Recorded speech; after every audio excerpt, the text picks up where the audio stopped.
എടാ ഈ വീഡിയോ നിങ്ങൾ കണ്ടു കഴിയുമ്പോൾ നിങ്ങൾക്ക് ഞാൻ ഒരു കാര്യം ഉറപ്പുതരാം. അതായത് നിങ്ങൾക്ക് മാത്സ് എങ്ങനെ പഠിക്കണം എന്ന് നിങ്ങൾക്ക് ഈ വീഡിയോ കണ്ട് കഴിയുമ്പോൾ നിങ്ങൾക്ക് മനസ്സിലാവും. അപ്പോൾ എൻ്റെ ഫേവറേറ്റ് സബ്ജക്റ്റിലൊന്നാണ് ഈ മാത്സ്. അപ്പോൾ ചില ആൾക്കാർ ഫേവറേറ്റ് സബ്ജക്റ്റ് മാത്സ് ആണ്, മാത്സ് ഭയങ്കര പണിയല്ലേ, പാടല്ലേ, പ്രയാസല്ലേ അങ്ങനൊക്കെ ചോദിക്കണം. പക്ഷെ മാത്സ് ഞാൻ മനസ്സിലാക്കിയ കാര്യം എന്താ വെച്ചാൽ മാത്സ് നമ്മൾ പഠിക്കണ പാറ്റേൺ അനുസരിച്ചാണ് ഓരോ മാർക്ക് നമുക്ക് കൂടുതൽ വരില്ലേ. അതായത് ഒരു പാറ്റേൺ മാറ്റി പഠിക്കണ വിഷയമാണ് ഇത് മാത്സ് എന്ന് പറയുന്നത്. അതായത് നമ്മൾ ഒരു പാറ്റേൺ പഠിക്കുകയാണെങ്കിൽ ആ പാറ്റേണിൽ നമുക്ക് മാർക്ക് കുറവാണെങ്കിൽ നമ്മൾ എന്താ ചെയ്യേണ്ടി, അടുത്ത പാറ്റേണിക്ക് മാറണം. അല്ലാതെ എപ്പോഴും ഒരു പാറ്റേണിൽ പഠിച്ച മാർക്ക് കുറവുണ്ടെങ്കിൽ എന്തായാലും ചേഞ്ച് ചെയ്യണം. ആ മാർക്ക് ഇങ്ങനെ നിങ്ങൾക്ക് തോന്നാണ് ഓരോ ദിവസം ഞാൻ ഈ പാറ്റേൺ വെച്ച് പഠിക്കുന്ന മാർക്ക് കൂടാൻ എനിക്ക് പറ്റും നിങ്ങൾക്ക് തോന്നുകയാണെങ്കിൽ ആ പാറ്റേൺ നിങ്ങൾക്ക് തുടരാം.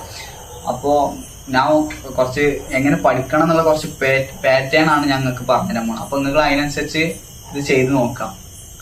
മനസ്സിലായെന്ന് പ്രതീക്ഷിക്കണം. ആദ്യത്തെ എന്താ വെച്ചാല് എഴുതി പഠിക്കാറ് എന്തായാലും ഒരു ക്വസ്റ്റ്യൻ കാണും, അതിന്റെ ഉത്തരം കാണും. അപ്പോ നിങ്ങൾക്ക് പിന്നെ അതേ ക്വസ്റ്റ്യൻ തന്നെ ഒന്നുപാട് നിങ്ങൾക്ക് വായിച്ച് ക്വസ്റ്റ്യൻ മാത്രം നോക്കിക്കാണ്ട് ഉത്തരം എഴുതാൻ പറ്റുന്നുണ്ടാവും നോക്കാം. പിന്നെ ഉള്ളത് എന്താ വെച്ചാല് ആ ക്വസ്റ്റ്യനിൽ തന്നെ നിൽക്കാതെ വേറെ കുറെ ഒരു ക്വസ്റ്റ്യന്റെ പല മോഡലും ഉണ്ടാവും.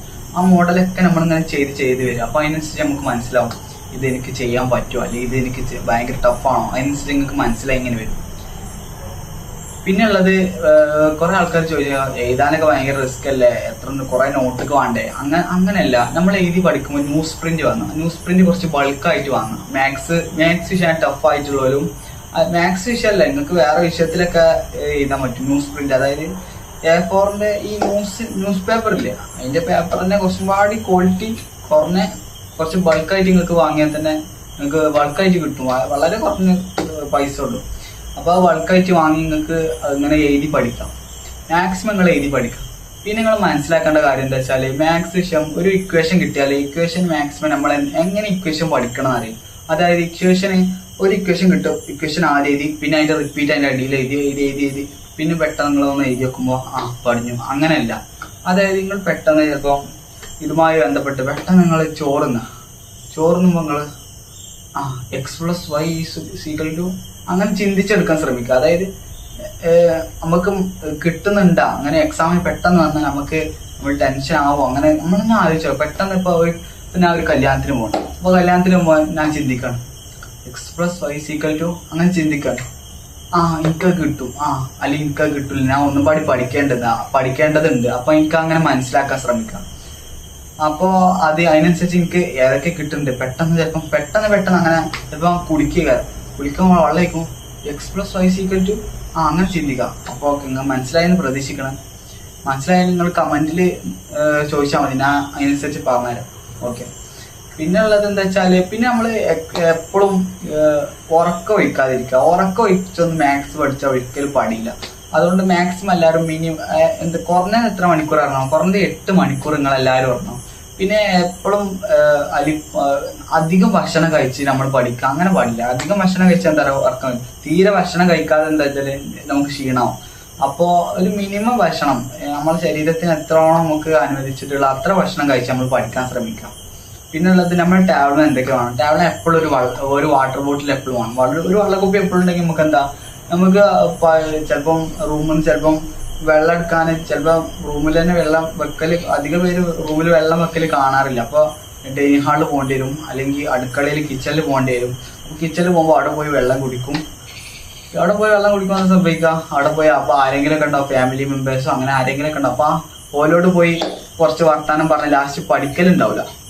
മാത്സ് ഇഷ്ടപ്പെടാത്ത കുട്ടികൾക്കുള്ള ഒരു ട്രിക്കാണ്. അതായത് അപ്പോ നിങ്ങൾ എന്ത് ചെയ്യുക, ടാബ്ലറ്റ് ഒരു വാട്ടർ ബോട്ടിൽ കൊണ്ടുവന്നേക്കാം. പിന്നെ ഉള്ളത് നിങ്ങൾ ക്വസ്റ്റ്യൻസ് മാക്സിമം ശേഖരിക്കാൻ പറ്റുമോ നോക്കുക. അതായത് ഒരു ചാപ്റ്ററിൽ തന്നെ മാക്സിമം നിങ്ങൾക്ക് ചോദ്യങ്ങൾ എത്രത്തോളം നിങ്ങൾക്ക് ഇന്റർനെറ്റിന്നും വേറെ പല സ്ഥലത്തുനിന്നും നിങ്ങൾക്ക് എത്രത്തോളം സ്കൂളിൽ നിന്നൊക്കെ വിജയപേരി അങ്ങനത്തെ പല രീതിയിലുള്ള PDF പ്രിന്റും അങ്ങനെയൊക്കെ കൊടുക്കലുണ്ട്. അതൊക്കെ നിങ്ങൾക്ക് ശേഖരിക്കാൻ ശ്രമിക്കുക. അതായത് ശേഖരിച്ച് ഇതൊക്കെ വായിക്കുക.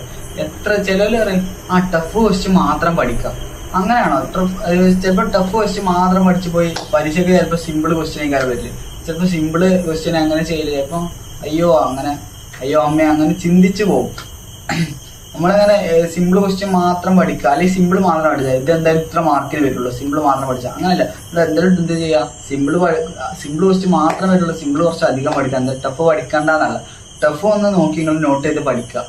അപ്പോൾ നിങ്ങൾക്ക് എക്സാമിനുള്ള മാക്സിമം പ്രഷർ കൺട്രോൾ ചെയ്യാൻ പറ്റും. എക്സാമിന് പെട്ടെന്ന് ചിലവരെന്താ ആദ്യം നമുക്ക് എന്താ നമ്മളൊരു എക്സാം ഹാളിൽ പോയാൽ പെട്ടെന്ന് എല്ലാ ക്വസ്റ്റ്യൻസും പെട്ടെന്ന് ഇങ്ങനെ വായിച്ചു പോകും. പെട്ടെന്ന് കയറി നമുക്ക് അറിയാത്തൊരു ക്വസ്റ്റ്യൻ കാണാം. അപ്പൊ നമ്മൾ എന്തായാലും ടെൻഷൻ. പക്ഷേ പരീക്ഷയ്ക്ക് ഒരിക്കലും ടെൻഷൻ എടുക്കരുത്. മാത്സ് എക്സാമിനൊന്നും ഒരിക്കലും നിങ്ങൾ കൂളായിട്ട് ചെയ്താൽ എന്താ വെച്ചാൽ ചിലവര് എഴുതി ഒരു പകുതി ഫോർമാറ്റ് ഒക്കെ എഴുതുക, നമ്മൾ ചിലപ്പോൾ ഇത് തെറ്റിയോ എന്നുള്ള സംശയം ആവും. അപ്പൊ പെട്ടെന്ന് എഴുതാം. പിന്നെ ഒരു പരിധി കൂടുതൽ നിങ്ങൾക്ക് തെറ്റാണോ അല്ലെങ്കിൽ ശരിയാണോ എന്തുമാട്ടെ ഒരു പരിധി കൂടുതൽ ഒരു ക്വസ്റ്റ്യന് ആൻസർ ചെയ്യാൻ നിങ്ങൾക്ക് നിൽക്കരുത്. അതെന്താ ചെയ്യുക, നിങ്ങൾ ലാസ്റ്റിക്ക് വെക്കുക. ഈ ആൻസർ നിങ്ങൾ ലാസ്റ്റിക്ക് വെച്ച് എഴുതിയാൽ മതി. അല്ല പിന്നെ ഇതന്നെ എഴുതിയിട്ട് അടുത്തന്നെ എഴുതുന്നവർ നിർബന്ധമില്ല. നിങ്ങൾ കുറച്ച് സ്ഥലമാണ് വിടുക, അടുത്ത ഇതിന്റെ ഉത്തരം എഴുതുക. ലാസ്റ്റ് നിങ്ങൾക്ക് ആ ഉത്തരം കിട്ടിയില്ലെങ്കിൽ നിങ്ങൾക്ക് അറിഞ്ഞമാരി എഴുതാം. അഥവാ കിട്ടിയില്ലെങ്കിൽ നിങ്ങൾ ആ ഗ്യാപ്പിട്ട ഭാഗത്ത് ഒരു വര ഇടുക, അത്രേ ഉള്ളൂ. അല്ല പിന്നെ വേറൊരു പ്രയാസം അതിന് നിങ്ങൾ ചിന്തിക്കേണ്ട ആവശ്യമില്ല. ലാസ്റ്റിക്ക് എഴുതാൻ നിൽക്കുമ്പോൾ എന്താ ചെയ്യുക, ലാസ്റ്റിക്ക് എഴുതാൻ നിൽക്കുമ്പോൾ നിങ്ങൾക്ക് സമയം ഉണ്ടാവും. സമയത്തിന് നിങ്ങൾക്ക് സുഖമായിട്ട് ഇത് ബാക്കിയുള്ളൊക്കെ ഞാൻ എഴുതിയല്ലോ അത് ശരിയാവുന്നുള്ള ഒരു പ്രതീക്ഷയിൽ ഒരു പ്രഷർ ഇല്ലാതെ നിങ്ങൾക്ക് എക്സാം എഴുതാൻ പറ്റും. പിന്നെ എഴുതിയതൊക്കെ നിങ്ങളൊന്ന് ക്വസ്റ്റ്യൻ പേപ്പറിൽ എഴുതിയ ക്വസ്റ്റ്യന്റെ അതായത് ഇപ്പോൾ 19 എഴുതി 18 എഴുതി അതൊക്കെ ഒന്ന് വെട്ടി വെക്കുക.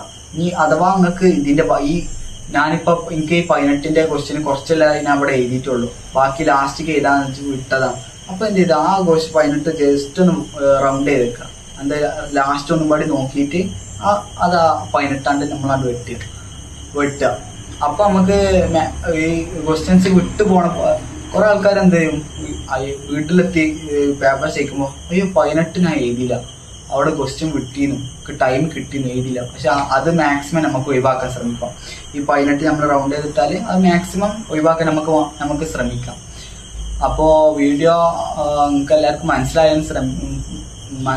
വീഡിയോ കാണുന്ന എല്ലാവർക്കും ഈ വീഡിയോ മനസ്സിലായെന്ന് കരുതുന്നു.